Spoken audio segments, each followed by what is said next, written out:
Hey everyone, welcome back. I'm Michael and we're going to be getting right back into some more Reddit stories. If you enjoy the video, make sure to leave a like and subscribe. Now, without further ado, let's begin. This story was posted by a user named JumpyTry in the relationship advice subreddit. The post is titled, "I think my best friend's fiance hates me and I don't know why. I never thought I would find myself in a situation like this, but here goes. My best friend's fiance hates me and I don't know why. For the purpose of this story, I'll call him Finn. A little backstory. Finn and I have known each other since we were in 6th grade. We grew so close that he became a part of my family and I became a part of his. Around the summer of my 10th grade year, I came out to my parents as gay. Let's just say they didn't take it too kindly and I ended up disowned, but that's a story for another day. To make a long story short, Finn's family happily took me in and treated me with nothing but kindness. When Finn and I graduated from high school, he went on to work under his father while his parents helped me pay to attend college. During my time away at college, Finn met Sarah. I believe it was my 3rd year of college when I finally got to meet her during a family dinner. I greeted her warmly and tried to make a good impression because she's my best friend's girlfriend. However, when I went to shake her hand, she looked at my hand in a strange way. I don't want to say disgust, but I'm not sure how to describe it. I felt a little bummed, but it was whatever. Maybe she was just nervous.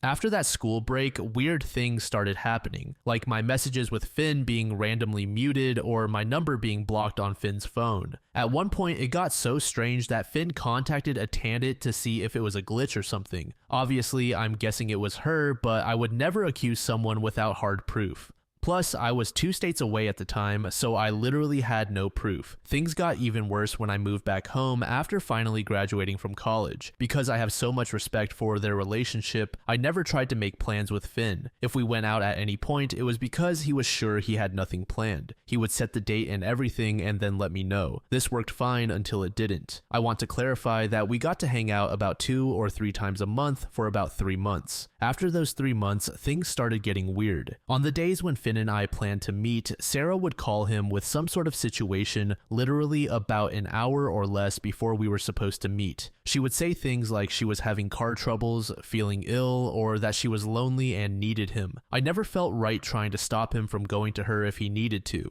He would say he didn't need to go, but just to avoid any conflict, I'd cancel on him so he'd go see her instead. Eventually, Finn and I stopped hanging out as much because it just got annoying for me at least. We would see each other at family gatherings, but that would be about it. Fast forward to January of this year, Finn proposed to Sarah. Everyone, including myself, was over the moon for them. Who wouldn't be happy to see their best friend tie the knot with someone they love? Let me be the first to say this has been the shittiest time ever. To start with, she puzzled everyone by immediately posting on her Instagram story with a picture of her and Finn captioned "better than the rest" with a kissing emoji. This led me and Finn's older siblings to ask him if he cheated because who is the rest? Finn responded that she's just too excited for it to make sense. That made no sense to me either, but hey, it's not my circus. With their wedding coming up soon, their planning has been nothing short of a nightmare. Her family doesn't want to help with the cost of the wedding, which isn't their obligation, but we as a family decided to pitch in and help them get the best wedding possible. After everything had been covered, there was only one thing left. Who would be in the wedding party? We knew there would be one since she talked so much about it. Finn only had one request, that I be his best man. She initially agreed, but after a few weeks, she came back and said that having me as the best man wouldn't be possible because she wanted that spot for her brother. This caused some trouble for them and things were almost called off until I talked to Finn and said, "It's fine, just let her have it and enjoy your day. Don't let me be the reason you lose what you two have." Of course, I was upset about it, but I would feel worse if things went south because of me. I would say that was my biggest mistake, as now it feels like she is flexing her power. Recently, during another family dinner, she brought up seating and showed us a few pictures. Why was I not surprised that she seated me at a table away from those I would call my family? When she showed us the seating arrangement, I caught a few glances from Finn's parents and siblings. Damn, I might be a doormat, but I was just fine with it if the wedding still happened.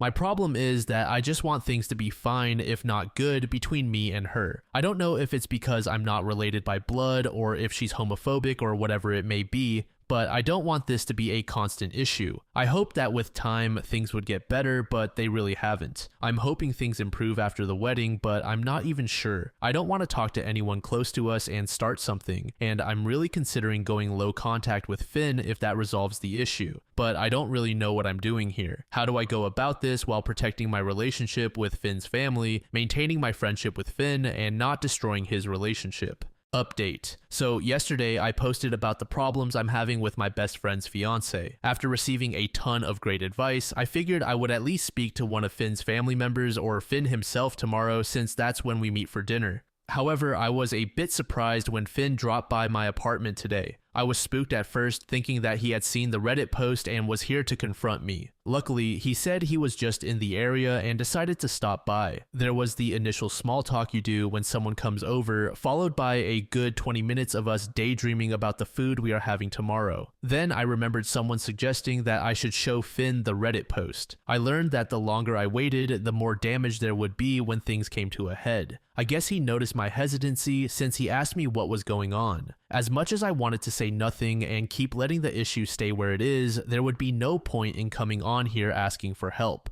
I pulled up the Reddit post on my laptop and showed it to him. He read the post about 3 or 4 times, which made me nervous again since time kept dragging on and he had just been staring with no reaction for so long. After a while he asked, "Is this it?" I can't even explain how fast my heart sank. I thought he was about to downplay the situation, even though I would say that both of us have always been understanding of what each other is going through. He read through the comments on the post before he set the laptop down. I want to thank you all so much because the conversation that followed floored me. Almost everyone who gave suggestions was correct in some way. Anyway, the conversation went like this. Finn, have I ever made you feel like this was something you couldn't tell me? Me. That's a very difficult question to answer. Not directly, but your happiness played a huge role in me brushing it under the rug. Finn, you should have told me this long ago. Don't you think I would want to know about this? I thought things were going fine. Finn, there is a difference between you being considerate of my relationship with Sarah and you letting her run over you and our friendship. After that, I had to ask him if he really saw nothing going on. He said he felt really pissed about the entire wedding situation, but chalked it up to her just wanting her day to be how she imagined it. I made sure to remind him that it's his day as well, which is honestly something I should have said back when I was removed from being best man. Then I asked him if he had any idea why she acted that way toward me. Since I'd never met her, it puzzled me how she could be so dismissive. I thought it would be a little petty reason that could be easily fixed, right? Whoever mentioned something about a drunken confession or something similar, you would be right. Apparently, during my time in college, Finn got closer to some people who went to our high school, which led him to meet Sarah as well. He said that before he and Sarah started dating, there was one time when they all decided to hang out and played some sort of drunken confessions game. I've never really been to parties like that, so I don't know how those work. Anyway, he started rambling for a bit before I asked him to get to the point. In whatever messed up way it happened, he remembers saying something along the lines of, "I wish my name was a girl." I'm not blaming him, but there is no way he said something like that. I almost thought he was joking, but he had a stone face. No wonder she hates me, and that makes me wish I would have spoken up sooner. I told him that whatever he said was not okay. I also told him that if he knew he had said something like that, out of everyone, he should have known that she would feel some kind of way about it. He tried to excuse it by saying he thought no one would remember and that it was just something that would pass. Let me clarify that Finn and I have never had anything going on. I don't even know why something like that would be said, and it still feels unbelievable to me. Now I can sort of understand where Sarah is coming from, but then again, if this guy were to say something like that, why would you even go after him? If you end up with this guy, why are you going after the person he said those things about as if it's their fault? If there was a problem that obviously Sarah felt some way about, she should have talked to him or even me so we could discuss it. Anyway, to sum up the rest of our conversation, we ended up understanding that there is a problem that at least he and Sarah need to address. He told me he'd call later today after they sit down and have a talk. Every so often, I laugh because what kind of confession is "I wish he was a girl"? Dude, no. Before anyone asks, no, I didn't ask him if he still felt that way because that's just a can of worms I don't want to open. I'll be sure to update you all whenever he talks to Sarah, and hopefully we can find some sort of common ground. Update 2. so I guess it's safe to say that the wedding is off. On Friday, I came here with the problem of my best friend's fiancé hating me. After getting a ton of great advice, I was able to speak to Finn when he dropped by the next day. We talked for a really long time and some really weird things were said. Anyway, after Saturday, Finn told me he'd call me that night after he spoke to his fiancée, Sarah. Well, that never happened. Sunday dinner rolled around and everyone came by. I knew he had spoken to Sarah because she was giving me a death glare from across the table. Alright, now you're starting to piss me off. We got through dinner and everyone was just chatting. At some point, Finn pulled both me and Sarah outside to the backyard. There was a long silence, but then Finn cleared his throat and the conversation went something like this. Finn, do it. Sarah, I already told you I'm not doing anything. Me, what does she have to do? Finn, she needs to apologize for everything so we can all be fine. Sarah, I did nothing wrong. Your relationship is weird. OP is weird. His relationship with your family is weird and I should be the one making you apologize. Me, I get why you're upset, but things Finn said in the past are not my fault. And I'm sure there are some things people say when they're drunk that they don't. At this point, Sarah turned red in the face and just began screaming. Watching this play out in real time, my first thought was, she needs a exorcism. Most of what she was saying couldn't even be understood, but I made out things like, he knew, and why would you tell him you said that? I knew you two had something going on. At that point, Finn's parents and siblings finally came outside because of Sarah and asked what was going on. I tried to explain, but Sarah just started screaming that I'm a dirty dog that needs to be put down. To cool the situation down, after a little convincing, Finn's mom was able to get Sarah into the house. Finn's sister also went inside with them, leaving only me, Finn, Finn's older brother, and Finn's dad outside. I explained my side of the story while Finn explained his side as well. We talked about the conversation Finn and I had at my apartment on Saturday. He received some teasing for the weird comment he made about me, but the conversation became serious again. Eventually, Finn's mom and sister came back outside. They said that Sarah was in the bathroom cleaning herself up. His mom started the conversation with, "Are you two messing around? I'm floored." I filled her in on everything she hadn't yet known. I told her that I've never flirted with, kissed, or done anything else that wasn't platonic with Finn. I'm guessing Sarah was listening in through the back door instead of just coming out, because as soon as the words left my mouth, she came out screaming at me that I'm a liar. I asked her at what point I had ever made her feel like I was chasing after Finn. I mean, I'm helping to fund their damn wedding. Finn's parents were trying to help her understand that everything was being misunderstood, but she wasn't having it. She kept yelling until Finn had to pull her aside. It started off as a yelling match between them, but then things finally began to calm down and I thought she understood and we could talk it out. Right? Wrong. Color me fucking surprised when she walked back over like everything was fine and slapped me. After a long period of silence and shock, I was just done and said, "I'm out." Finn and Sarah began yelling at each other again, but at that point, I couldn't have cared less. I headed back inside to grab my things because I was done with the situation. Eventually, Sarah's screams at Finn went from calling him names to her saying, "I'm sorry," and "give it back." Finn yelled at her to stop. Hell, even I was scared and I didn't even do anything. He then said something like, "I let you have the wedding how you wanted. I've never given you a reason to doubt me. The fact that you're just yelling and screaming here like a toddler is honestly something I'm not looking for in a partner. You make up this fake scenario in your head, and why? What good does that do? You're pissed about a comment made at a party before we even dated, and that is crazy to me. You won't apologize. You won't listen. I should have taken the ring the moment you slapped him. Nobody in this house has ever disrespected everyone else like you've done today." Finn came inside as well and began grabbing his things. He told his parents that he was going to sleep in his old bedroom upstairs for a few nights, which they were fine with. I knew Sarah had driven over with him, and no matter what they went through, he should make sure he gets her home safe. After I spoke to him about taking her home, he agreed. Everyone finished grabbing their things around the same time, with me, Finn, Sarah, and his siblings all heading to our cars together. The entire time, I was surprised but not interested when Sarah began apologizing to me. I mean, I didn't even want her to apologize in the first place. I just wanted her to treat me with the kindness I offered her. Why did we have to go through all of this for her to realize that she was being downright nasty? I'm not sure if she's been cheated on in the past or if it's some kind of trauma or something, but it's also not for me to figure out.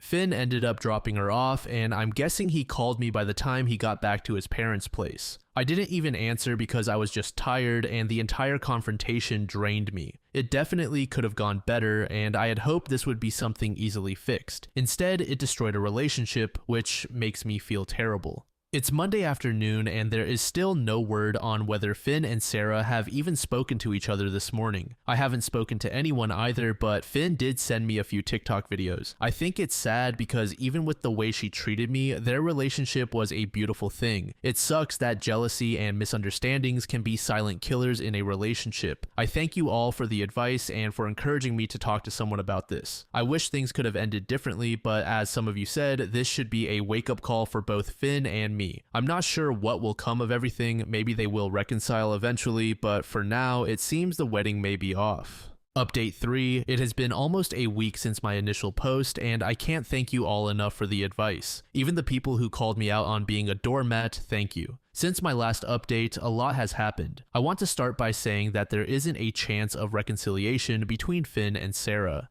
After reading everything and really taking a step back to see how this situation was definitely a blessing, I'm happy with the outcome. Since the major fallout, Finn and I have talked a lot about being open and honest with each other about things that bother us, as well as establishing boundaries for our future partners. Yesterday evening, Finn and I went over to the apartment he shares with Sarah to retrieve his belongings. When we got there, Sarah wasn't home, which was a relief. It took some work to get all his things bagged and boxed up and put in the rental, but luckily we got everything. I actually live in a decent sized apartment, so Finn is going to stay with me until he settles everything with the place he had with Sarah. Finn, along with the rest of his family, ended up blocking Sarah, with Finn blocking her after they spoke one final time this morning. I was around during that conversation, and there was another moment where you all really helped. I'm guessing Finn took notes from you all because he spoke for a long time about how she has things she needs to work on before looking for a relationship, some of which include the ability to love herself and dealing with her mental health, as she is clearly not in a good state. There was a lot more, but that's just to make a long story short. She asked him if there was really no chance that things could work out between them. He told her no, not only because of what he had just said, but also because she disrespected him, me, and the rest of his family. He said he should have put his foot down a long time ago and that it's just as much his fault as it is hers that things got this far. He wished her the best, saying that when she is ready for a relationship and the right time comes, then that will be that. There was a long moment of silence before she ended the call, and he blocked her not long after. I'm not sure how the wedding cancellations and all that will work out, but I'm sure we'll handle it. As far as my relationship with Finn goes, I feel really happy. I feel like I got my best friend back, and it's crazy how you don't realize how different the energy in friendships becomes when you're in situations like this for so long. I can admit that none of this was my fault. However, I could have spoken up about it, not only for myself, but for Finn as well. Maybe the two of us, along with the rest of the family, should take a trip somewhere to take time for ourselves. I think this whole situation has been very eye-opening for both me and Finn, and there need to be some changes, especially regarding our communication, because as you all said, it wouldn't have gotten this far had we spoken about it sooner.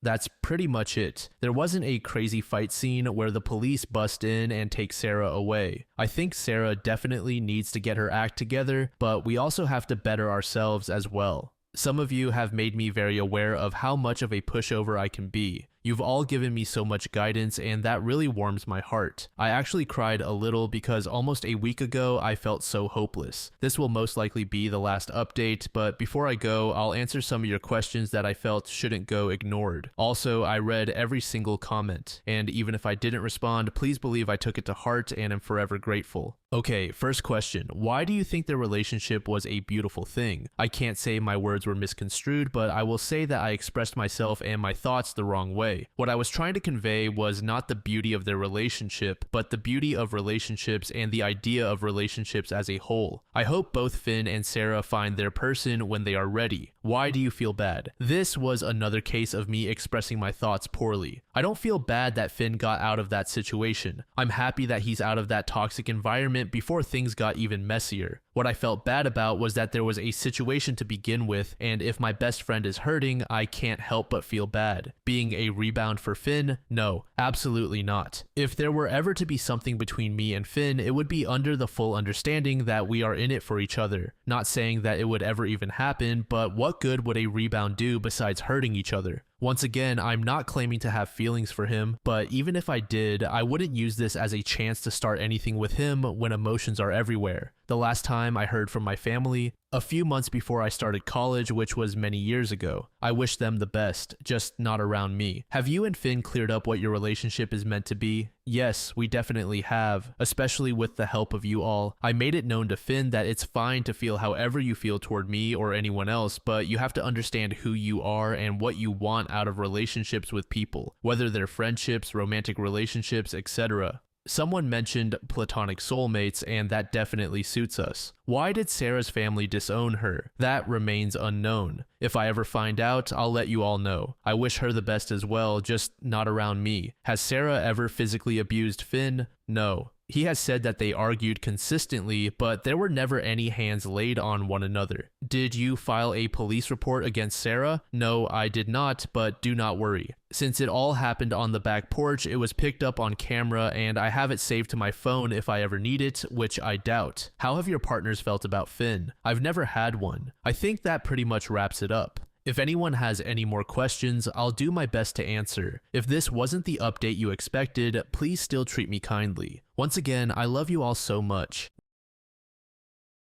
This next post was made in the same subreddit by a user named GoodGirl69. The post is titled, "Is there a way I can fix my relationship with my dad even though he disowned me and made it clear he wants nothing to do with me? I'm 26. My mom is 45 and my dad is 46. It's going to be a long and harsh ride, but I'm okay with cursing and venting because I very much deserve it and am numb to it after going through so much. Never in my life did I think I'd be in this place. My life is a mess right now. I'm the only child of my parents. They met when they were as young as 16 and had me when my mom was 19 and my dad was 20. I was an unplanned pregnancy. My father is no less than the kind of man any woman would want to be with. He cooked, worked, did everything, and literally kissed the ground my mom walked on. I never thought of him as unreasonable or anything negative. He was a family man, someone you'd love to be with. My mom is cool too. She was always there for me and helped me out however she could. My dad wanted to have more kids, but my mom didn't, so when I was 16, my dad had an accident and became bedridden for 7 months. Though we never had to worry about finances, I studied at a private school. There were bills, so my mom got a job, and in the following months, she stepped into my dad's role. She did everything, and I helped her with chores sometimes. Here's the kicker. She met someone and became emotionally involved. One day, she came to my room and silently broke down crying after my dad dozed off. She told me she liked someone from work and that she wasn't attracted to my dad anymore. This whole ordeal was too much for her. She has needs too. She showed me her text messages and told me about the guy they were flirting with. I was young at that time, and seeing her break down broke my heart. I wasn't as close to my dad as I was to my mom. I told her I understood and that I'd cover for her. She began coming home later, and we both told dad it was just her work. I never got involved until one day when my mom told me she wanted me to meet someone to discuss a very important topic. We went out, and I met that guy for the first time. He was a creep. Shaggy clothes and nothing like my dad. I don't even know why my mom would choose this jerk over my dad. We sat down at a fancy dinner place, and mom told me she was expecting a baby. I was like, what? They had the audacity to kiss right in front of me. I was pathetically disgusted by them. I asked them what they planned to do. She told me she didn't know. She wanted to keep the baby, but loved my dad too. It was an awkward time, and we came home that night. We talked that night, and she said she wanted to keep the baby. Again, naively, I chose to keep my mouth shut. So after this, my mom dropped the news on my dad that she was pregnant, and he was delighted but visibly worried about finances still being an issue. In the next 2 months, he began exercising and doing therapy so he could go back to work even after doctors said he still needed time. He returned to work and put my mom back in the stay-at-home position like before. When my brother was born, my dad didn't sign the birth certificate. He bought a set of papers but refused to tell me what they were for.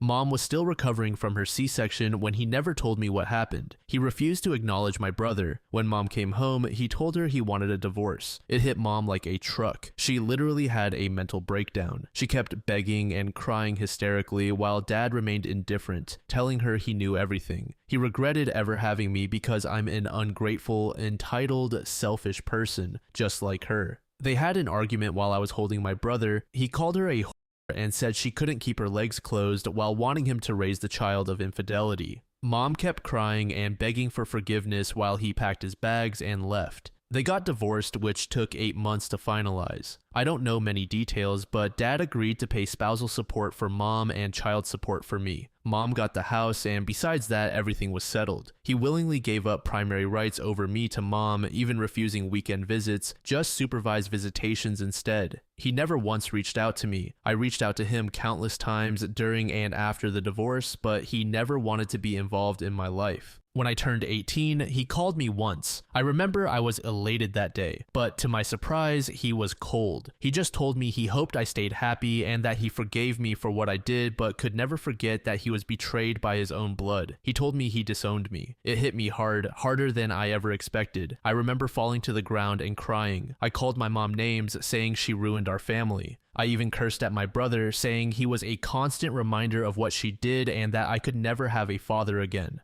After the divorce, Mom never really dated anyone. She fell into depression and took a crappy but decent paying job, renting out one of the rooms in the house to make ends meet. She still celebrated her wedding anniversary and cried sometimes. My brother often asks about his father, but I don't have an answer except for we don't have one. It's been 9 years since the divorce, and Mom never really moved on. She occasionally hooks up, but never thinks about settling down. She believes working for $60K a year and getting rent from a single room is enough to make ends meet for the rest of our lives. My dad, on the other hand, got his life together. He started a business, remarried, and has a son. I often scroll through his profile. He never accepted my friend or follow request and ignores my texts, but what I've learned is that he's living a great life. I know I don't deserve to say it. I'm as much to blame as my mom for destroying our lives and my brother's life. But I miss my dad. I miss him a lot. I miss the times we had as a family. I've gone through heartbreaks, graduation, and even an accident without my dad by my side. It feels like my insides are screaming. I tried to meet him, but when he found out I wanted to see him, he moved to another city. I had a son last year who looks so much like my dad. I want to name him after my dad and want them to meet each other. I'll be getting married by the end of this year, and I want nothing more than for my dad to walk me down the aisle. I messed up. I want him to scream at me and tell me I don't deserve to be his daughter. I want him to be angry, but I want him in my life. I want my dad. Not a single day goes by that I don't miss him. I've sent long emails explaining and apologizing, but there has been no response. I met him once in November 2020. I walked up to him and said hi. He looked straight into my eyes and asked, "Who are you?" When I told him I was his daughter with tears in my eyes, he said he didn't have one and walked away. My fiance was with me. He helped me through it. My dad is by no means a bad person. He did everything any normal person in his shoes would do. I know I don't have the right to apologize or even ask him for anything, but for once I want him to acknowledge me. I just want him to recognize me for a single day, on my wedding day, and look me in the eye and tell me I'm his daughter. User Dumpster Fire said, "You shouldn't have been involved at all. Your mother is a piece of work for involving you, and she deserves everything she got and more.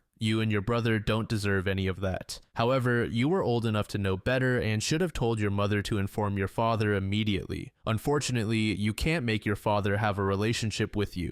I'm sorry he's chosen to cut you off. I would recommend getting some therapy." User Just Lurking said, "You can't fix this. You betrayed him and he wants nothing more to do with you. Maybe he'll want to talk to you eventually in the years to come, and maybe he won't. Calling or emailing him won't make it happen any faster. Send him a short email every time you change your address so he can contact you if he wants to, but other than that, you probably need to leave him alone." User Little Ladybug said, "I know you were young, but I think it really crossed the point of no return when you saw him pushing himself against doctor's orders and possibly harming himself for a baby you knew wasn't his, yet you said nothing. There is a level of wrong that even being young and in a difficult position between your parents can't excuse, and that was it. Just stop. Everything you typed here is about you. You clearly don't care about his pain or what he wants or needs because you keep hurting him to try to get what you want. Every time you reach out and push his boundaries, you're showing him that you're still selfish, still only thinking of what you want, and still don't care about his feelings.